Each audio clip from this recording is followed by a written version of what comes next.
Sa patuloy na kaguluhan sa Middle East, umakyat na sa mahigit 400 ang natodas at 560 na po naman ang nasugatan sa isinagawang pinakabagong airstrike ng Israel sa Gaza. Sinabi din ng Israel na palalawakin pa umano nila ang pagwasak sa Gaza hanggang sa tuluyang mabura ang mga Hamas. Ngunit ano-ano nga ba ang mga dahilan kung bakit muling naglunsad ng airstrike ang Israel at muling pinalika sa mga sibilyan sa lugar? Hamas Israelis.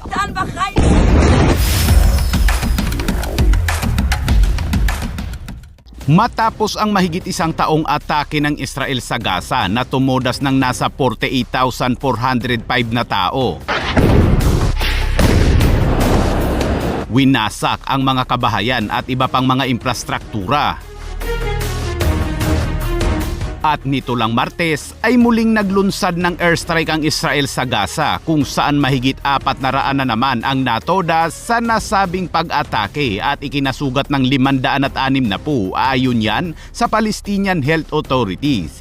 Ito ang simula ng bagong opensiba ng Israel matapos ang kanilang napagkasunduang ceasefire at pagpapalaya sa mga hostage. Sa kanilang napagkasunduan, nais ng Hamas na lisanin na ng Israel ang Gaza. Sa madaling salita ay lahat ng puwersa militar ng Israel ay dapat nang umalis sa lugar. Kaya ang ginawa ng Israel ay nagbawas ito ng puwersa at pinauwi ang mahigit sa kalahating puwersa nito at pinayagan ang mga sibilyang Palestinian na bumalik sa Gaza dahil ang akala ng Israel ay matatapos na nga talaga ang giyera. Nag-alok din ang Israel na palalayain ito ang mga nakakulong na Palestinian kapalit ng pagpapalaya sa mga Israeling hostage. At dito ay pumayag ang Hamas at pinalaya ang 33 hostage kaya pinalaya din ng Israel ang nasa 2,000 Palestinian. Ito ay bilang pagpapakita ng Israel na seryoso ito sa kasunduan. Sinabi din ng Israel sa Hamas na palayain na lahat ng natitirang hostage at kaagad na aalis sa lugar ang mga natitirang puwersa militar ng IDF.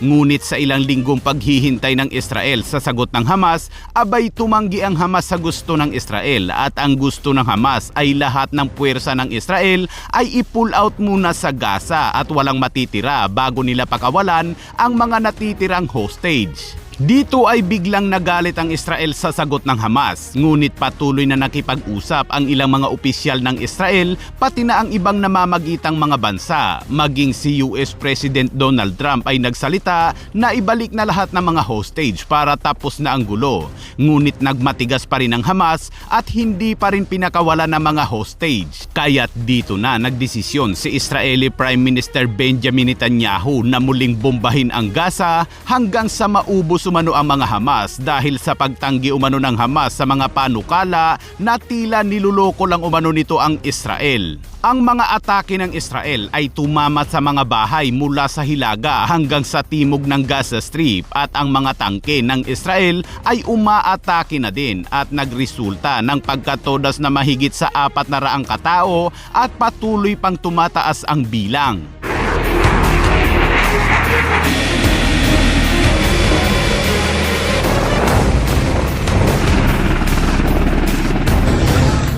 Ayon sa mga na-interview na mga residente sa Gaza, ang una umanong gabi ng pag-atake ng Israel ay tinatawag nilang isang gabi ng impyerno. Sinabi din nito na ang kanilang tinutuluyang gusali ay yumanig nang magsimula ang mga pagsabog.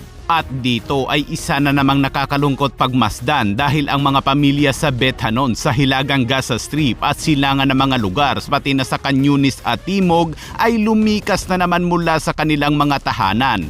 Ang ilan ay naglalakad, bit-bit ang ilan sa kanilang mga ari-arian matapos ang militar ng Israel ay naglabas na mga utos sa paglikas na nagbabala sa mga lugar na mapanganib dahil sa bagong simula ng labanan.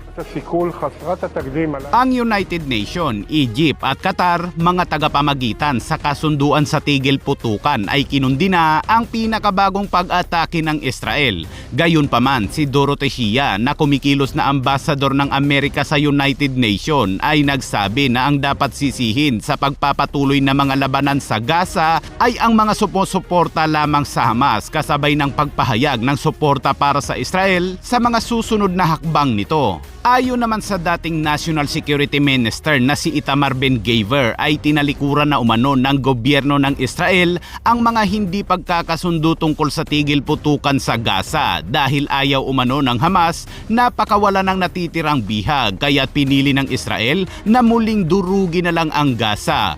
Ngunit ang mga pamilya ng ilang bihag na hawak pa rin sa Gaza ay nagpahayag ng galit sa pagpapatuloy ng digmaan. Inanunsyo naman ng Hamas na ang bagong atake na ito ng Israel sa Gaza na tumodas na mahigit 400 ay kabilang ang kanilang 5 opisyal, ang de facto head of the Hamas government, Deputy Justice Minister at head of Hamas-run security service.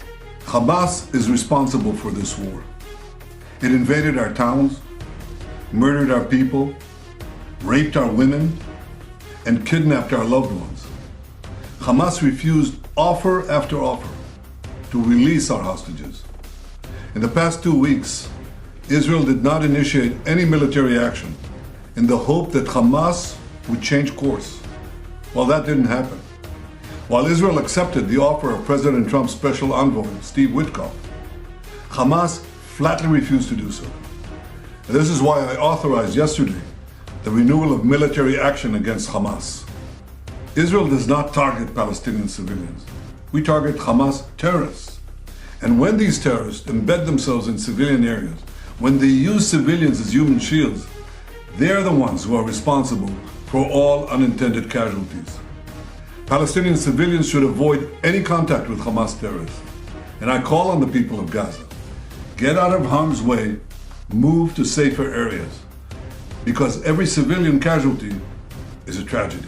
Sa ngayon, base sa report ng Reuters, ang mga sibilyan sa Gaza ay nakaimpake na at handa ng lumikas patungo sa Rafah kung magpapatuloy pa rin ang pambobomba ng Israel. Kinonsulta umano ng Israel sa administrasyong Trump bago ang mga opensiba sa Gaza at inaprubahan naman ito ni Pangulong Trump tulad ng nilinaw ni Pangulong Trump na ang mga Hamas, Houthi, Hezbollah, Islamic Jihad, Iran at lahat ng naghahangad na takutin hindi lamang ang Israel kundi pati na rin ang Amerika ay magbabayad umano ng mabigat na presyo. President Trump has made it clear Hamas, the Houthis, Iran, all those who seek to terrorize not just Israel but also the United States of America will see a price to pay. All hell will break loose. And all of the terrorists in the Middle East, again, the Houthis, Hezbollah, Hamas, Iranian-backed terror proxies, and Iran themselves should take President Trump very seriously when he says he is not afraid to stand for law-abiding people. He is not afraid to stand up for the United States of America and our friend and our ally Israel.